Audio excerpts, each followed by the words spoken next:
Supreme Court judgment on victim protection protocol for victims of sex trafficking. The Supreme Court today, 17th December, reserved the judgment seeking comprehensive victim protection protocol for victims of sex trafficking, orally remarking that they will treat the matter very seriously. A bench of Justices J.B. Pardiwala and R. Mahadevan was hearing a miscellaneous application filed by the organization Prajwala working in the areas of sex trafficking, in the main writ petition filed in 2004, for compliance with an order passed on 9 December 2015. Although the main petition was disposed of, an MA was filed by the organization alleging that the order also suggested implementing the Trafficking of Persons, Prevention, Protection and Rehabilitation Bill, which lapsed in 2018 and was redrafted in 2021. To summarize, the petitioner through senior advocate Aparna Bhatt has argued, today, there is no institutional framework to comprehensively deal with human trafficking. Therefore, the existing framework should be strengthened. The court had orally remarked during the hearing that the union has at all complied with the 2015 order. About the order. As per the order, it was stated that the Ministry of Home Affairs shall set up the Organized Crime Investigative Agency, OCIA, before 30th September 2016, OCIA so that it can be made functional before 1st December 2016. The affidavit was filed by the Ministry of Women and Child Development, Megawatt and CD, Government of India. In an office memorandum dated 16th November 2015, the Megawatt NCD has taken a policy decision to constitute a committee under the chairmanship of the Secretary for preparing comprehensive legislation dealing with the subject of trafficking. In line with the court's direction, the Trafficking of Persons, Prevention, Protection and Rehabilitation Bill 2018 was introduced in the 16th Lok Sabha for consideration. Though it was passed by the Lok Sabha on 26 July 2018, it could not be considered in the Rajya Sabha. Consequently, the bill lapsed on the dissolution of the 16th Lok Sabha.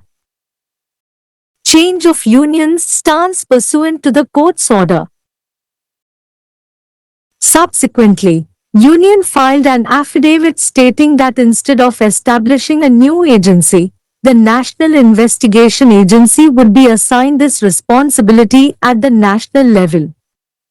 For this purpose, the NIA Act 2008 has been amended in 2019, adding sections 370 and 370 of the IPC in the schedule, thus empowering NIA to take up cases of human trafficking for investigation, the affidavit stated. Petitioners stand. When the matter was taken up on 12 November, Bhatt flagged non-compliance with the court's order in two aspects. First, the union's promise to set up an OCIA. She stated that the union changed its position and stated that a new agency would not be required as NIA could investigate sex trafficking. Bhatt submitted that the petitioner did not press for this consideration, that it was expected that union would bring out a legislation. The Trafficking of Persons, Protection, Care and Rehabilitation Bill 2021 was redrafted and introduced, but no legislative progress has been made since then. Moreover, she added if the NIA now has the mandate, it should investigate. On 17 December, Bhatt reiterated that it is not expected that the NIA will investigate sex trafficking cases, as whichever agency does must be expected to have interstate or cross-border access. Therefore, local police are not in a position to investigate. She added that in 2016, The MHA had also established anti-trafficking units in the police stations, but in many police stations, they were not established. Ultimately, local police handled these issues. But also submitted that it was promised by the union that the money involved in the sex trafficking could be traced by using laws including the Prevention of Money Laundering Act, 2002, which would then be used for compensation to the victims. She pointed out that the union has again revisited its position, stating that comprehensive legislation may not be required considering that Bharatiya Nyaya Sanhita 2024 BNS has provisions on organized crimes, Section 143, trafficking of person. It is their position that BNS provision does not take care of what was promised by the union. Justice Pardiwala questioned, how do we compel the union to bring around some legislation? Bhatt responded, we cannot compel the union. Ultimately, the hearing went around seeking suggestions by which the existing system could be strengthened. Concluding, Bhatt flagged that the union should have abided by the commitments made to comply with the 2015 order. She suggested that a specialized agency to deal with all aspects of sex trafficking should be established. Union's arguments. As for the stand of the union, Bharti submitted that BNS has adequate provisions to deal with sex trafficking. Moreover, the provisions are supplemented by certain schemes. As for the anti-trafficking units, Bharti stated that 827 such units are currently functional. She also pointed out that around 14,000 women helplines have been established by providing assistance of 1 lakh under the Nirbhaya Fund. There is also a Crime Multi-Agency Center, CREMAC, established, where every police officer has a login ID password. This allows police officers to have information cross borders from state to state. On victim compensation schemes, the mandate is for the states to establish victim compensation schemes for which 200 crores have also been given by the union.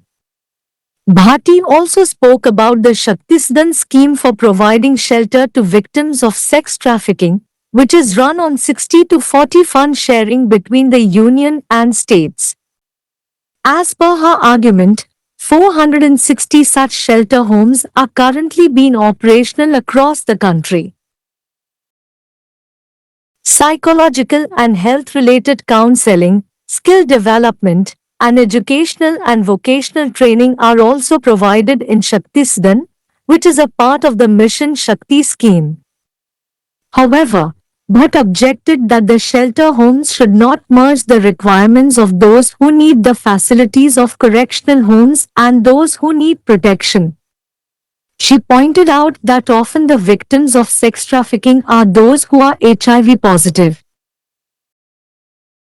She added that under the Immoral Traffic Prevention Act, 1956, the Act provides for a corrective institution, as defined under Section 2(b), and protective home, as defined under Section 2(g), separately.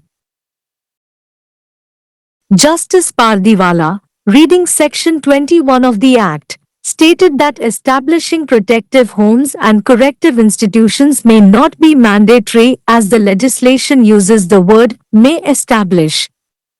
He said, there is no mandate as such to establish protective homes and correctional institutions.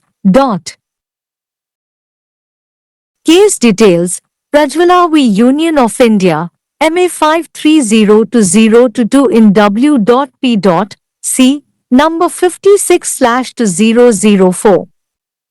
Appearances, Aparna Bhatt, Senior Advocate, Petitioner, and Aishwarya Bhati, Additional Solicitor General.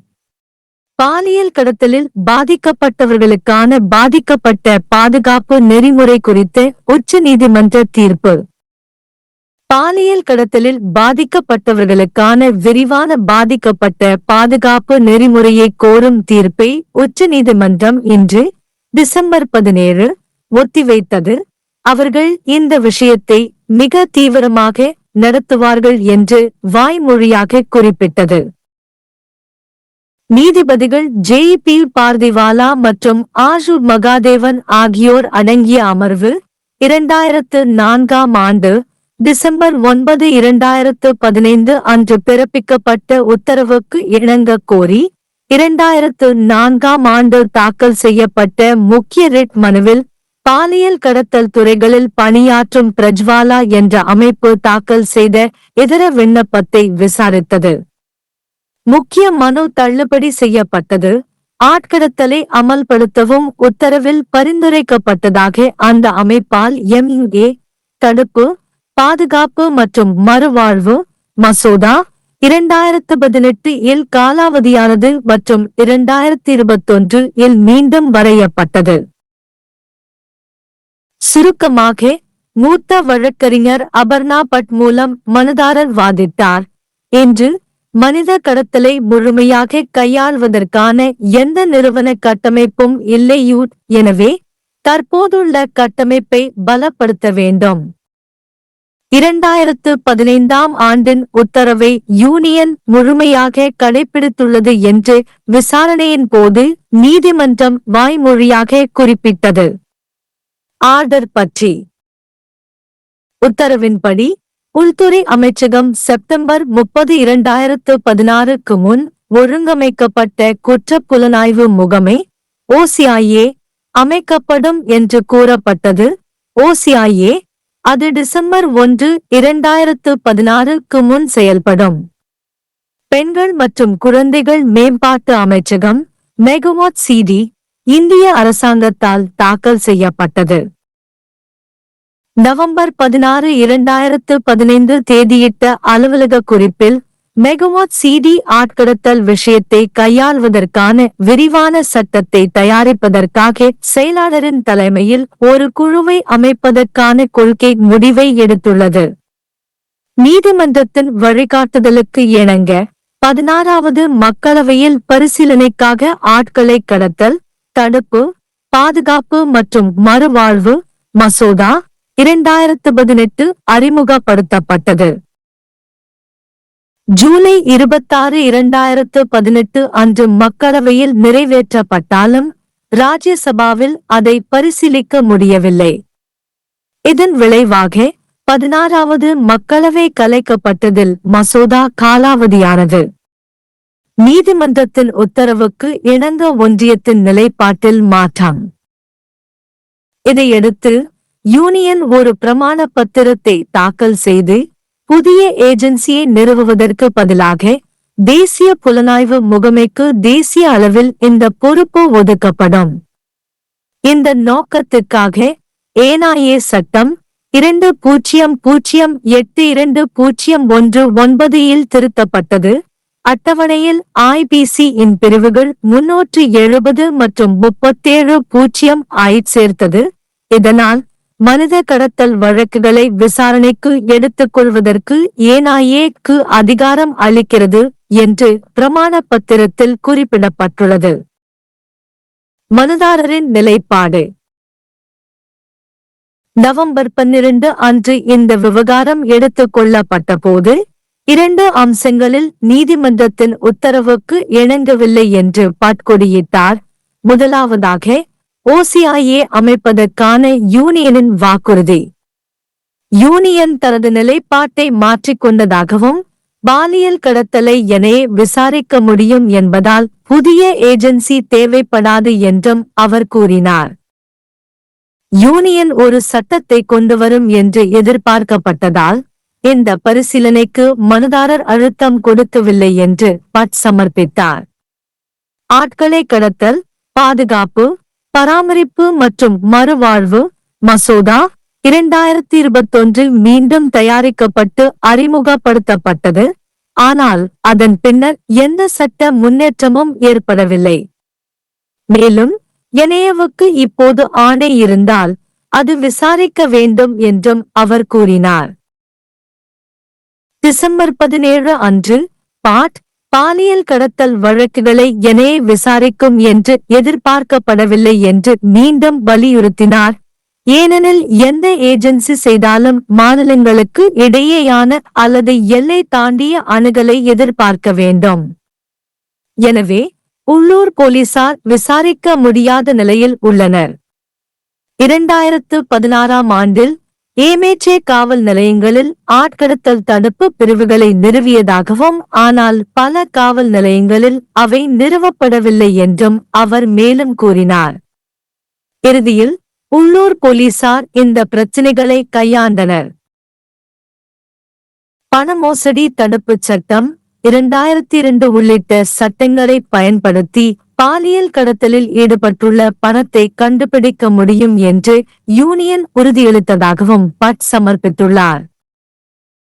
Bharatiya நியாய Sanhita 2024 BNS ஒழுங்கமைக்கப்பட்ட குற்றங்கள் பிரிவு 143 ஆட்கடத்தல் தொடர்பான விதிகளை கொண்டிருப்பதை கருத்தில் கொண்டு விரிவான சட்டம் தேவைப்படாது என்றே யூனியன் மீண்டும் தனது நிலைப்பாட்டை மறுபரிசீலனை செய்துள்ளதாக அவர் சுட்டிக்காட்டினார். தொழிற்சங்கத்தால் வாக்குறுதியளிக்கப்பட்டதை பிஎன்எஸ் ஏற்பாடு கவனிக்கவில்லை என்பது அவர்களின் நிலைப்பாடு. நீதிபதி பார்திவாலா கேள்வி எழுப்பினார். சில சட்டத்தை கொண்டுவர யூனியனை எப்படி கட்டாயப்படுத்துவது?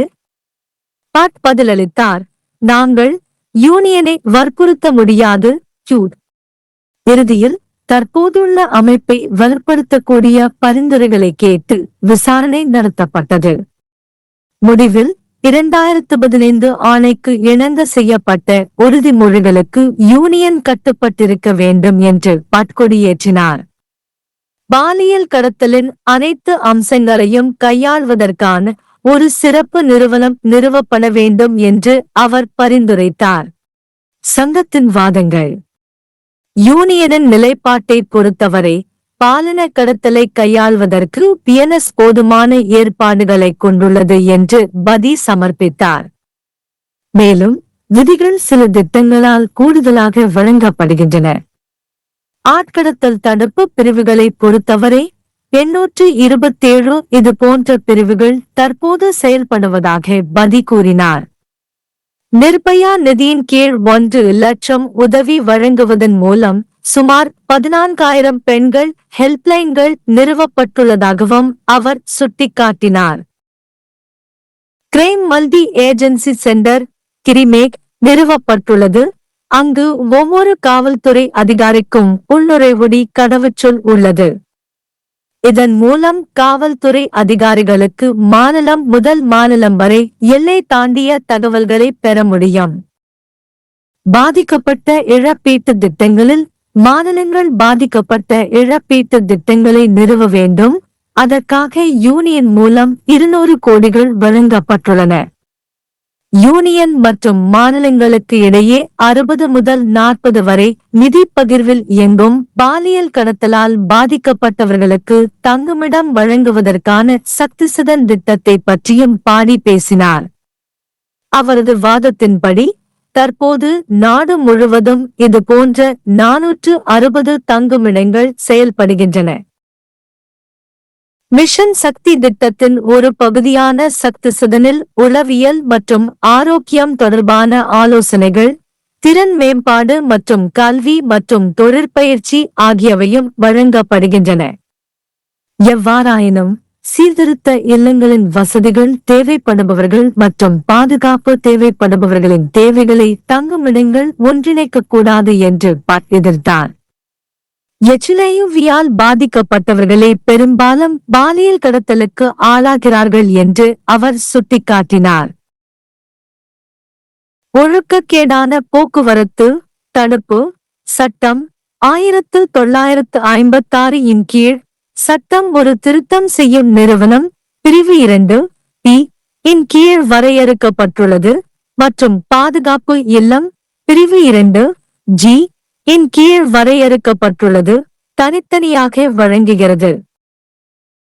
நீதிபதி பார்திவாலா சட்டத்தின் 21வது பிரிவை படித்து பாதுகாப்பு இல்லங்கள் மற்றும் சரிப்படுத்தும் நிறுவனங்களை நிறுவுவது கட்டாயமாக இருக்காது, ஏனெனில் சட்டம் மே ஸ்தாபிக்கலாம் என்ற வார்த்தையை பயன்படுத்துகிறது.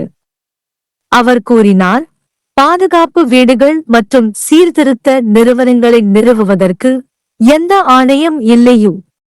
வழக்கு விவரங்கள். Prajwala V union of India MA 530 இன் கீழ் 2022 இல் WEPU சி எண் 56 இன் கீழ் 2004.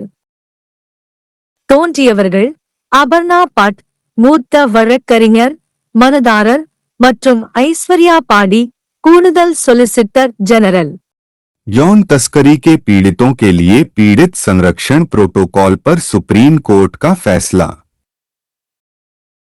सुप्रीम कोर्ट ने आज 17 दिसंबर यौन तस्करी के पीड़ितों के लिए व्यापक पीड़ित सुरक्षा प्रोटोकॉल की मांग करते हुए फैसला सुरक्षित रख लिया।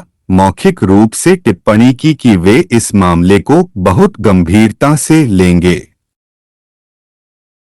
जस्टिस जेबी पारदीवाला और आर महादेवन की पीठ यौन तस्करी के क्षेत्र में काम करने वाले संगठन प्रज्वला द्वारा दायर एक विविध आवेदन पर सुनवाई कर रही थी, जिसमें 2004 में दायर मुख्य रिट याचिका में 9 दिसंबर 2015 को पारित आदेश के अनुपालन के लिए कहा गया था।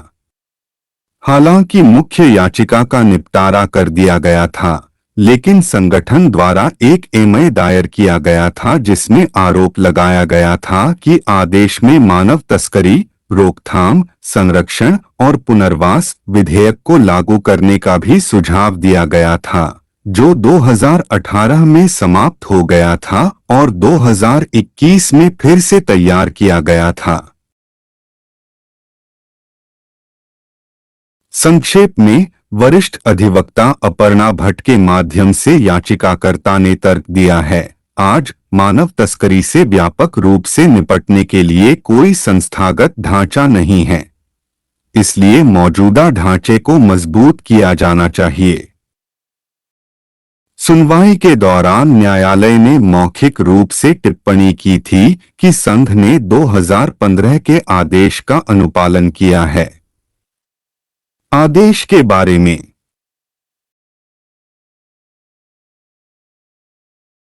आदेश के अनुसार यह कहा गया था कि गृह मंत्रालय 30 सितंबर 2016 से पहले संगठित अपराध जांच एजेंसी OCIA की स्थापना करेगा, ताकि इसे 1 दिसंबर 2016 से पहले कार्यात्मक बनाया जा सके। हल्फनामा महिला एवं बाल विकास मंत्रालय मेगावाट CD भारत सरकार द्वारा दायर किया गया था। 16 नवंबर 2015 के कार्यालय ज्ञापन में मेगावाट CD ने तस्करी के विषय से निपटने के लिए व्यापक कानून तैयार करने के लिए सचिव की अध्यक्षता में एक समिति गठित करने का नीतिगत निर्णय लिया है। न्यायालय के निर्देश के अनुरूप मानव तस्करी, रोकथाम, संरक्षण और पुनर्वास विधेयक 2018 को 16वीं लोकसभा में विचार के लिए पेश किया गया था। यद्यपि इसे 26 जुलाई 2018 को लोकसभा द्वारा पारित कर दिया गया था, लेकिन इस पर राज्यसभा में विचार नहीं किया जा सका। परिणामस्वरूप 16वीं लोकसभा के भंग होने पर विधेयक निरस्त हो गया। न्यायालय के आदेश के अनुसार संघ के रुख में परिवर्तन। इसके बाद संघ ने एक हल्फनामा दायर किया जिसमें कहा गया कि एक नई एजेंसी स्थापित करने के बजाय राष्ट्रीय जांच एजेंसी को राष्ट्रीय स्तर पर यह जिम्मेदारी सौंपी जाएगी। हलफनामे में कहा गया है, इस उद्देश्य के लिए NIA अधिनियम 2008 को 2019 में संशोधित किया गया है, जिसमें अनुसूची में IPC की धारा 370 और 370A को जोड़ा गया है, जिससे एनआईए को मानव तस्करी के मामलों की जांच करने का अधिकार मिल गया है। याचिकाकर्ता का रुख। जब 12 नवंबर को मामले की सुनवाई हुई तो भट्ट ने दो पहलुओं में न्यायालय के आदेश का पालन न करने की बात कही। पहला, संघ द्वारा ओसीआईए स्थापित करने का वादा। उन्होंने कहा कि संघ ने अपना रुख बदल दिया है और कहा है कि नई एजेंसी की जरूरत नहीं होगी क्योंकि एनआईए सेक्स ट्रैफिकिंग की जांच कर सकती है। भट्ट ने कहा कि याचिकाकर्ता ने इस बात पर जोर नहीं दिया कि संघ से कानून लाने की उम्मीद थी।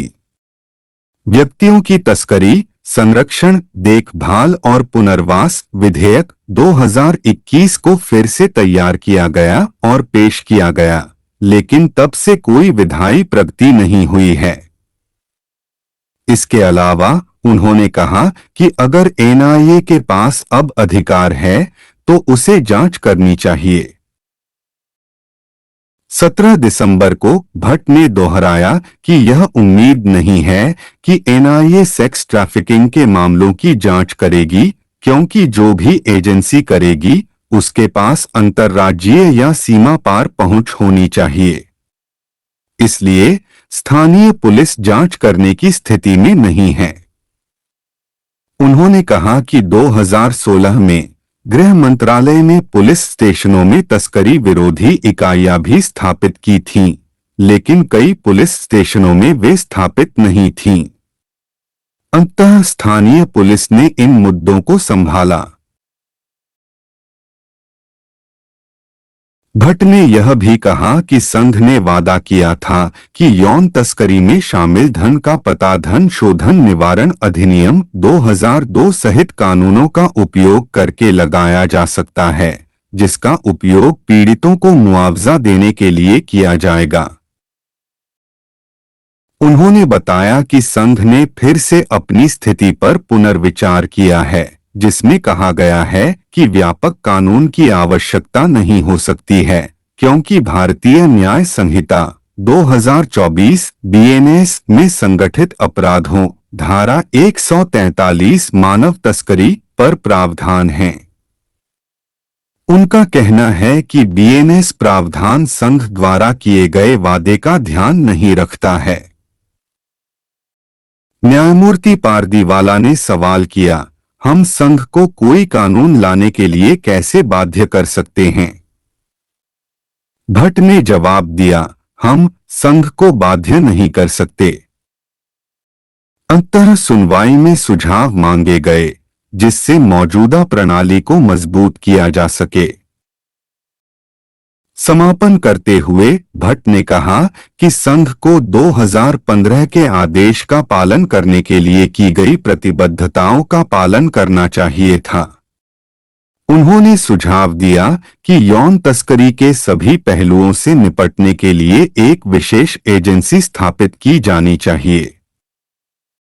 संघ के तर्क।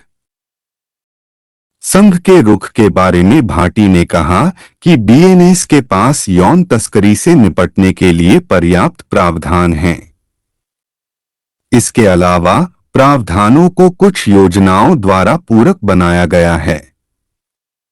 तस्करी विरोधी इकाइयों के बारे में भाटी ने कहा कि वर्तमान में 827 ऐसी इकाइयां कार्यरत हैं। उन्होंने यह भी बताया कि निर्भया कोष के तहत 1 लाख की सहायता प्रदान करके लगभग 14,000 महिला हेल्पलाइन स्थापित की गई हैं। एक अपराध बहुएजेंसी केंद्र क्राइमैक भी स्थापित किया गया है, जहां प्रत्येक पुलिस अधिकारी के पास लॉगिन आईडी पासवर्ड है। इससे पुलिस अधिकारियों को राज्य से राज्य तक की जानकारी मिलती है। पीड़ित मुआवजा योजनाओं के बारे में राज्यों को पीड़ित मुआवजा योजनाएं स्थापित करने का अधिकार है, जिसके लिए संघ द्वारा 200 करोड़ रुपए भी दिए गए हैं। भाटी ने यौन तस्करी के पीड़ितों को आश्रय प्रदान करने के लिए शक्तिसदन योजना के बारे में भी बात की, जो केंद्र और राज्यों के बीच 60 से 40 निधि साझाकरण पर चलती है। उनके तर्क के अनुसार वर्तमान में देश भर में 460 ऐसे आश्रय गृह चालू हैं। मिशन शक्ति योजना के अंग शक्ति सदन में मनोवैज्ञानिक और स्वास्थ्य संबंधी परामर्श, कौशल विकास तथा शैक्षिक और व्यावसायिक प्रशिक्षण भी प्रदान किया जाता है। हालांकि भट्ट ने इस बात पर आपत्ति जताई कि आश्रय गृहों में उन लोगों की आवश्यकताओं को नहीं मिलाया जाना चाहिए जिन्हें सुधार गृहों की सुविधाओं की आवश्यकता है और जिन्हें संरक्षण की आवश्यकता है। उन्होंने बताया कि अक्सर यौन तस्करी के शिकार वे लोग होते हैं जो HIV पॉजिटिव होते हैं। उन्होंने कहा कि अनैतिक व्यापार रोकथाम अधिनियम 1956 के तहत अधिनियम में सुधारात्मक संस्थान धारा 2B के तहत परिभाषित और सुरक्षात्मक गृह धारा 2G के तहत परिभाषित के लिए अलग-अलग प्रावधान हैं। न्यायमूर्ति पारदीवाला ने अधिनियम की धारा 21 को पढ़ते हुए कहा कि सुरक्षात्मक गृह और सुधारात्मक संस्थान स्थापित करना अनिवार्य नहीं हो सकता है क्योंकि कानून में स्थापित किया जा सकता है शब्द का उपयोग किया गया है। उन्होंने कहा, सुरक्षात्मक गृह और सुधारात्मक संस्थान स्थापित करने के लिए ऐसा कोई आदेश नहीं है। केस विवरण प्रज्वला बनाम भारत संघ MA 530/2022 W.PC संख्या 56/2004। उपस्थिति अपर्णा भट्ट वरिष्ठ अधिवक्ता याचिकाकर्ता और ऐश्वर्या भाटी अतिरिक्त सॉलिसिटर जनरल।